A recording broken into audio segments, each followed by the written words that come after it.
Hello and welcome. कैसे हैं आप लोग? तो आज लोग हम कोऑर्डिनेशन केमिस्ट्री का पॉइंट देखेंगे।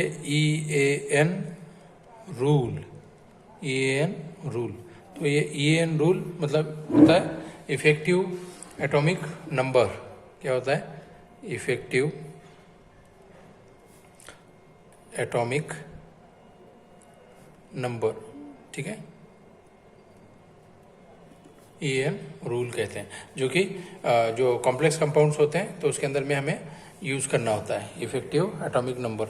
तो इफेक्टिव एटॉमिक नंबर मतलब EAN रूल होता क्या है कि कोई भी कॉम्प्लेक्स कंपाउंड जो होता है, तो कॉम्प्लेक्स कंपाउंड के अंदर में जो सेंट्रल मेटल एटम या आयन जो होता है, तो वो क्या करता है कि उसका एटॉमिक नंबर जो होता है सेंट्रल मेटल आयन का या एटम का, तो वो नेक्स्ट जो इनर्ट गैस एलिमेंट होता है तो उसके उतने इलेक्ट्रॉन वो क्या करता है, कैप्चर करता है। ठीक है, उतने इलेक्ट्रॉन उसके पूरे कॉम्प्लेक्स में वो लाने की कोशिश करता है। तब तक वो इलेक्ट्रॉन क्या करता है, एक्सेप्ट करते रहता है। जैसे नंबर ऑफ, तो इसकी डेफिनेशन क्या कर सकते हैं, defined as the number of electrons of central metal atom in a complex including those gained by bonding.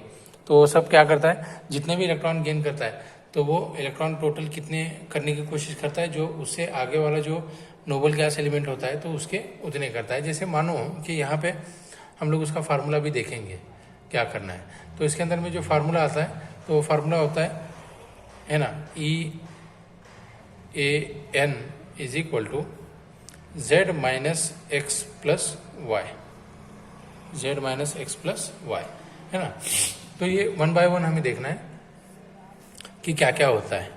ठीक है, Z बताएगा मेटल का एटॉमिक नंबर।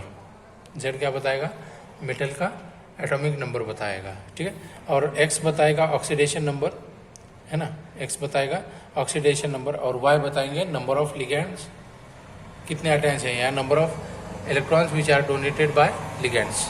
आ गया समझ में? Atomic number, oxidation number, number of electrons donated by ligands, तो ये बताएंगे। तो यहाँ पे देखेंगे कि EAN रूल मतलब एक्चुअल में होता क्या है। जैसे मानो कि कोई केस हम लोग देख रहे हैं, जैसे CO है ना, NH3 6 टाइम, और इसके ऊपर में चार्ज लगा हुआ है मानो +3। ऐसे ये एग्जांपल देख रहे हैं EAN रूल का, कैसे सॉल्व करना है। ठीक है, अब ये कॉम्प्लेक्स कंपाउंड के अंदर में हम लोग देखते हैं तो यहाँ पे है ना कोबाल्ट नज़र आता है, जिसका एटॉमिक नंबर कितना होगा, बताओ कितना होता है? कोबाल्ट का एटॉमिक नंबर कितना होगा? हाँ, 27, बराबर ना। तो यहाँ पे हम लोग लिखेंगे EAN इज इक्वल टू 27, है ना, 27। तो अब यहाँ पे हम लोगों को जो चार्ज नज़र आता है तो चार्ज को हमें क्या करना है, माइनस करना है। 6 माइनस ये 3, ये ऑक्सीडेशन नंबर आपको पहले भी आपने देखा हुआ है।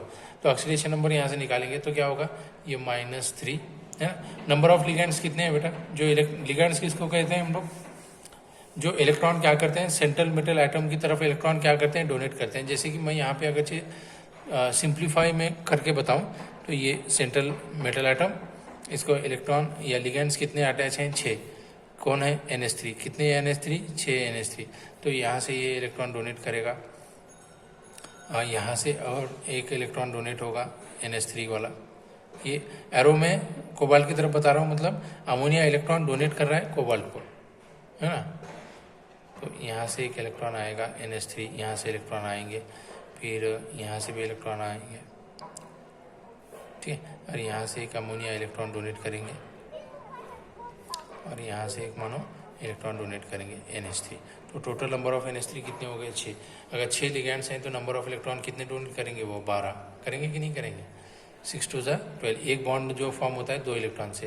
तो यहाँ पे क्या लिखा, 27 माइनस 3 और प्लस क्या आएगा बेटा, 12। तो अब इसको अगर आप फाइंड आउट करेंगे तो कितना आएगा, कितना आएगा, देखो कितना होता है, 36 होता है कि नहीं होता है, कितना होगा, 36। तो ये किसके बराबर होता है, 36 एटॉमिक नंबर किसका होता है, क्रिप्टॉन का होता है कि नहीं, है ना। तो कोई भी कॉम्प्लेक्स कंपाउंड के अंदर में जो मेटल प्रेजेंट होते हैं तो वो मेटल क्या करते हैं कि उनकी टेंडेंसी क्या करते हैं कि नंबर ऑफ इलेक्ट्रॉन कितने गेन करते हैं, कि उनके नज़दीक वाला जो नोबल एलिमेंट होता है तो उनके बराबर उनके इलेक्ट्रॉन होने चाहिए। तो कोबाल्ट का एटॉमिक नंबर 27 होता है, तो उसके आगे वाला नोबल एलिमेंट कौन होता है? क्रिप्टॉन होता है, उसका एटॉमिक नंबर 36। तो कोबाल्ट क्या करता है कि नंबर ऑफ इलेक्ट्रॉन है ना, नियरेस्ट नोबल गैस जो होते हैं, नियरेस्ट मतलब नेक्स्ट वाले नोबल गैस एलिमेंट जो होते हैं उनके बराबर करने की कोशिश करता है। तो इसी को कहते हैं EAN रूल। क्या कहेंगे? EAN rule. अभी दूसरा वाला एग्जांपल सॉल्व करते हैं हम लोग। चलो नेक्स्ट वाला FeCN6 4 चार्ज कितना आ रहा है?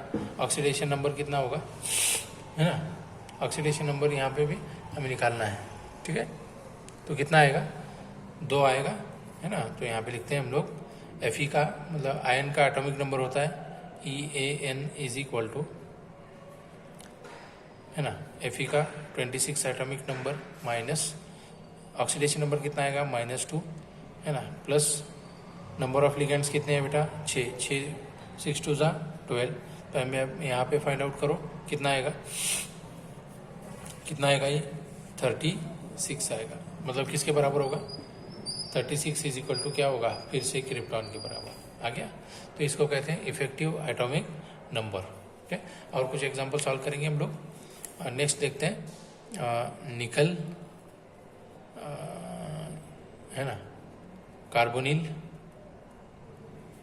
टेट्रा कार्बोनेट, टेट्रा कार्बन निकलेट, ठीक है? तो इसके ऊपर तो कोई चार्ज नज़र नहीं आ रहा है, मतलब यहाँ पे electron lost in ion formation. जब भी यहाँ पे इलेक्ट्रॉन कोई लूज नहीं किया है निकलने, तो यहाँ पे 0 रहेगा, है ना? तो इसको कैसे लिख सकते हैं हम लोग? EAN रूल में EAN is equal to atomic number क्या होता है निकल का?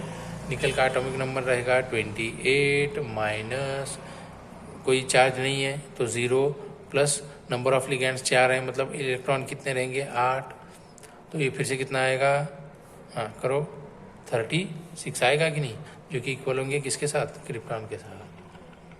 और कोई दूसरा एग्जांपल देखते हैं। चलो नेक्स्ट वाला PdCl4 2-, PdCl4 2-। अब यहाँ पे अगर देखें तो इलेक्ट्रॉन कितने लॉस हो रहे हैं, मतलब ऑक्सीडेशन नंबर क्या आएगा PD का, है ना? 2 आएगा ना? कितना आएगा? 2 आएगा, क्योंकि 4 - 2 2 आएगा। तो यहाँ पे हम लोग करते हैं अभी PD के लिए EAN रूल। EAN रूल में रखेंगे PD का एटॉमिक नंबर होता है 46 माइनस ऑक्सीडेशन नंबर आएगा -2 प्लस नंबर ऑफ लिगेंड्स 4 है, मतलब 8 इलेक्ट्रॉन आएंगे, ठीक है? तो 46 - 2 + 8 कितना होगा? 54। तो किसका होता है? जेनॉन का होता है ना एटॉमिक नंबर। तो ऐसे इसको कहते हैं EAN रूल कहते हैं, ठीक है? तो आज के लेक्चर में सिर्फ EAN रूल ही देखेंगे। नेक्स्ट लेक्चर में और कुछ है तो वो भी कंटिन्यू करेंगे, ठीक है? तो मोस्ट ऑफ द सिलेबस जितना यूनिवर्सिटी से होना चाहिए था उससे कई ज़्यादा सिलेबस हमने ले लिया है। अभी ये लास्ट यूनिट का कुछ पार्ट बचा हुआ है, तो लास्ट यूनिट भी हमारा हो जाएगा। लास्ट यूनिट का थोड़ा सा पार्ट है तो वो भी कंप्लीट हो जाएगा। उसके बाद में हम लोग एग्ज़ाम्स के वगैरह जब भी डेट आएंगी तो वो भी कंटिन्यू करते रहेंगे, ठीक है?